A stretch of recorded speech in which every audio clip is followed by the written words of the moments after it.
Salut la compagnie, c'est Jules Melon et aujourd'hui dans la Pro Ciné Critique, je vais vous parler d'un film sorti hier au cinéma en France et ce n'est pas Dumbo. Non, non, le Dumbo de Tim Burton, je me le garde pour demain.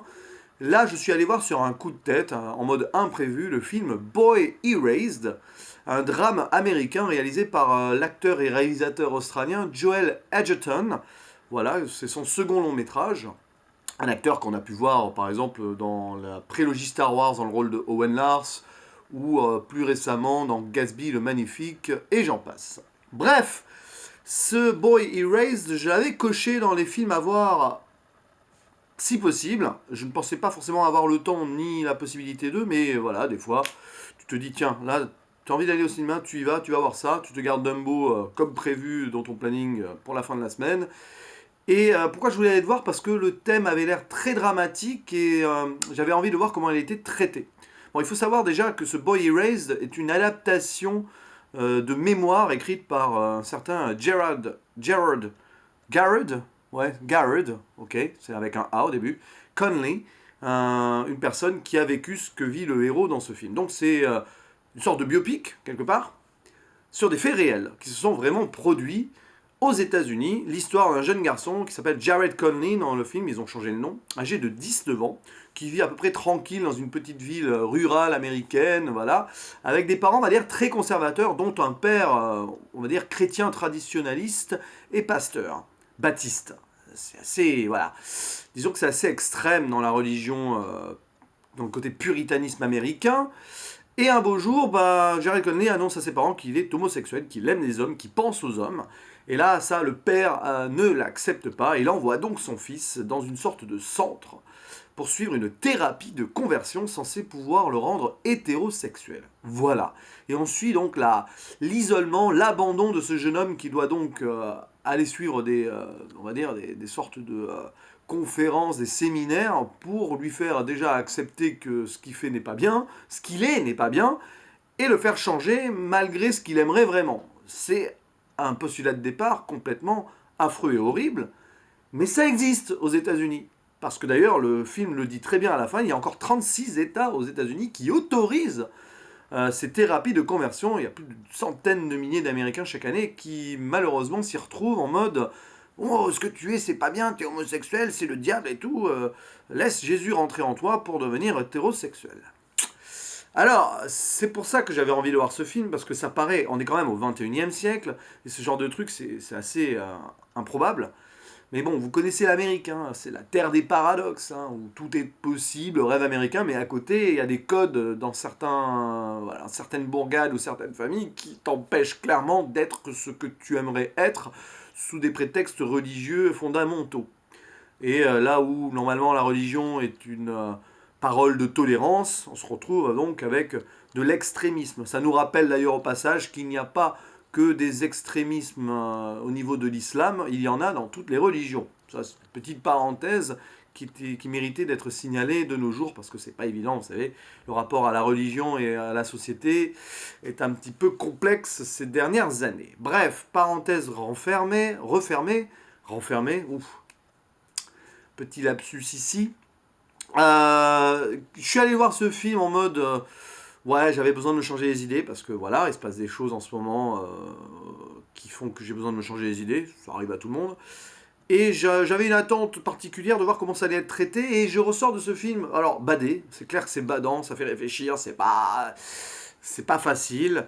Il y a des choses qui sont plutôt bien traitées, ça montre vraiment le problème. Mais, j'ai quelques bémols, quelques regrets sur la façon dont le film est traité, sur la mise en place du truc, parce que je trouve que finalement ça ne va pas assez loin et que ça se perd parfois dans des méandres et certaines longueurs. Et c'est bien dommage, parce que ça aurait pu être beaucoup plus marquant que ça.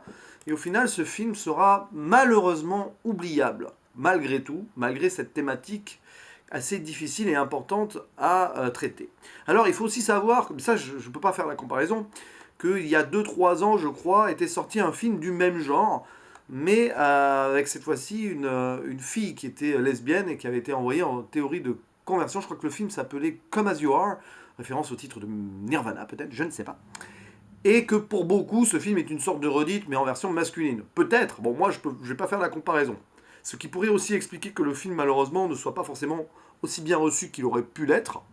Mais moi, personnellement, sans faire la comparaison, je trouve quand même que c'est assez gentillé par rapport à la tonalité très dramatique et à ce déchirement personnel et intérieur que vit le héros.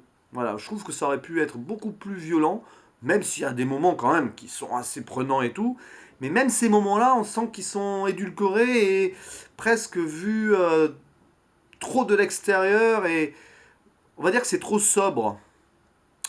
Et c'est peut-être ce qu'a voulu faire Joel Edgerton là-dedans, être très sobre et être vraiment, on va dire, sur la distance pour pas trop prendre position non plus sur certaines choses. Le film ne va pas forcément dénoncer la religion, le puritanisme américain à fond comme il aurait pu le faire, mais bon, ça c'est un choix du réalisateur. Bon, quand même, le message est là, quoi. C'est un message de tolérance qui nous est présenté ici, mais ça fait très académique, je trouve. Ah, peut-être un peu trop. Voilà. Ça aurait pu être un film qui aurait essayé de lorgner sur les Oscars, que ça ne m'aurait pas étonné. Mais c'est un film indépendant, donc c'est pas vraiment le cas.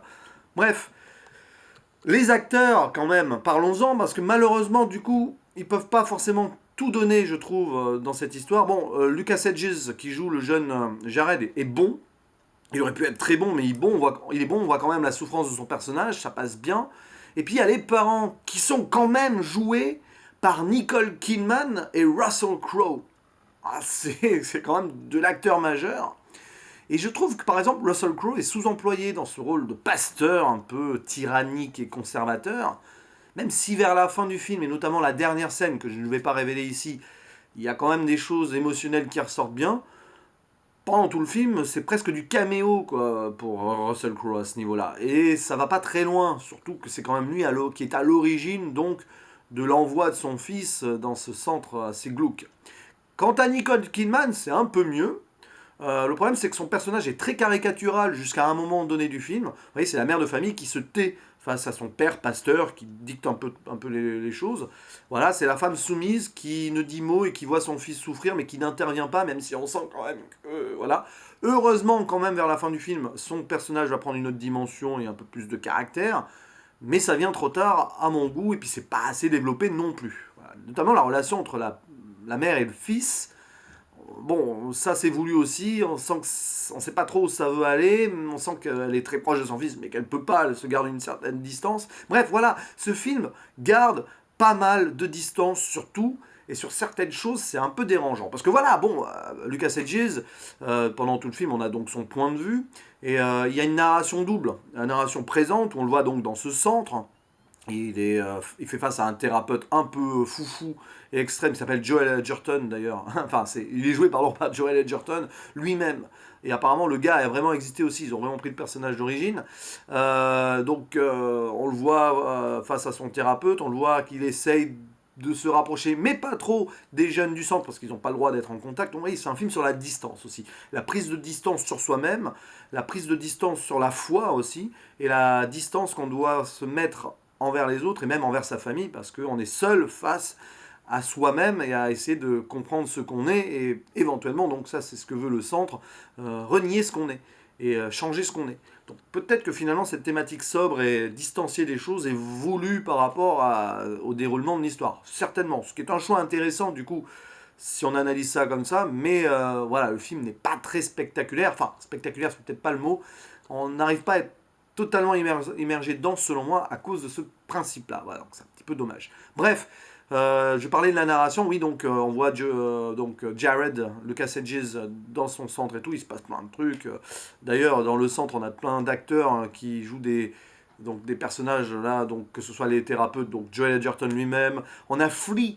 Et oui, Flea, vous savez qui c'est Flea? C'est quand même un certain bassiste très connu des Red Hot Chili Peppers, qui, me semble-t-il, avait déjà joué au cinéma.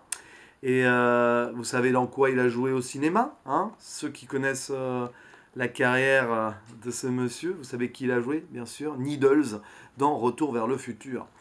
Bref, il y a Flea qui joue une sorte de gars qui vient faire un témoignage, un ancien alcoolique machin, qui dit « Je suis un homme, je m'en suis sorti machin ».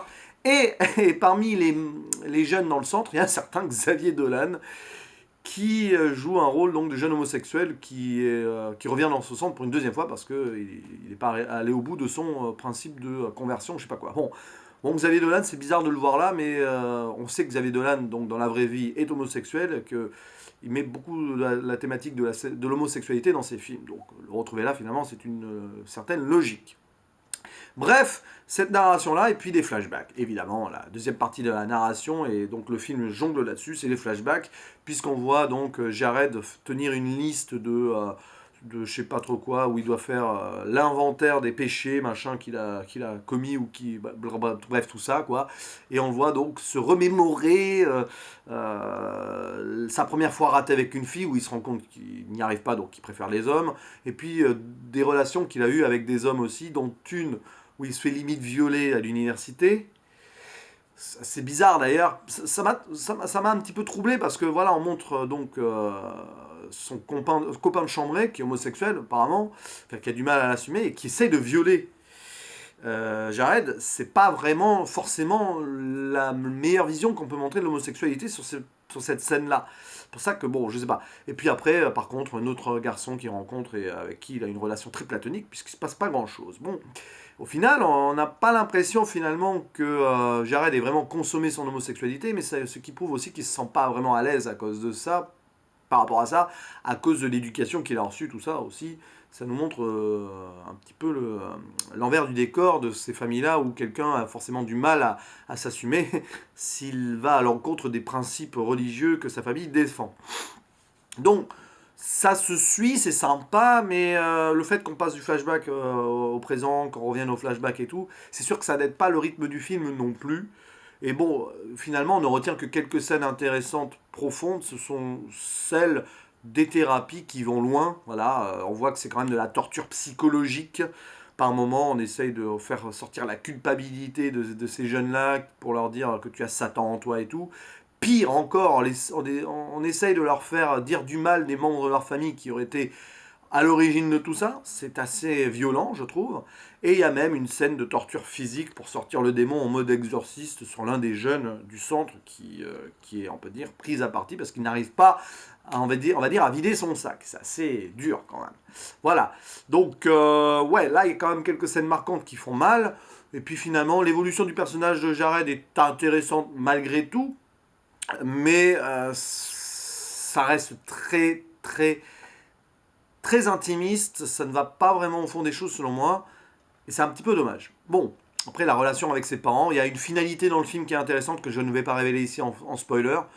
Finalement, le film a une conclusion logique qui rend l'ensemble positif malgré tout et qui me fait dire que c'est quand même un film correct, mais qui ne marquera pas selon moi l'année 2019. Et c'est dommage par rapport à la thématique employée. Par contre, clairement, je vais quand même le dire et finir là-dessus, c'est important d'avoir des films comme ça dénonce quand même une sorte d'extrémisme qu'on a aux États-Unis en ce moment et qu'on a toujours eu, un extrémisme religieux qui va très très loin quand même, qui est très rétrograde.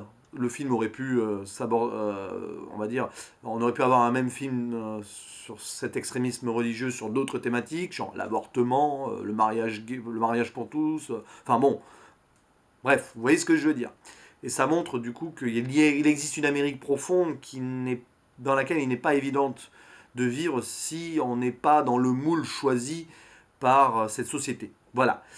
Donc c'est un film sur la tolérance qui se conclut sur un message de tolérance intéressant et qui montre que parfois les enfants peuvent apprendre aussi des choses à leurs parents sur l'acceptation des choses. Voilà, j'en dirai pas plus. Bref, c'était mon avis sur ce Boy Erased qui est correct mais pas plus. J'ai mis 6 sur 10 sur Sens Critique parce que c'est quand même important ce genre de film-là et que il n'y a pas de raté majeur, on va dire ça comme ça, mais ça aurait pu être plus poussé. Bon, j'imagine que c'est peut-être la limite que Joel Edgerton s'est fixée par rapport à l'adaptation des mémoires. Il a voulu peut-être être très fidèle, peut-être un peu trop, mais ça se sent comme ça en fait. Il a vraiment voulu coller au récit au récit principal donc de ce livre-là, j'imagine, et il n'a pas vraiment pris les libertés qui auraient peut-être rendu les choses plus marquantes.